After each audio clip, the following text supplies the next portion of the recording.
যে রতনদারে চাইতো ক্যারেক্টার খারাপ, খালি প্রাইভেট খবরের দিকে নজর দেয়।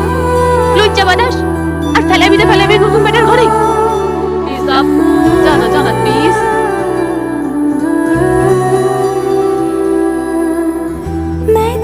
আমার উপর জামা পড়ছে, আপু বলছে জামাগুলো যাতে কেউ না দেখে, তাই ব্যাগ নিয়ে আসছি। আপনি এদিকে তাকাইছেন কেন? অন্যদিকে তাকান।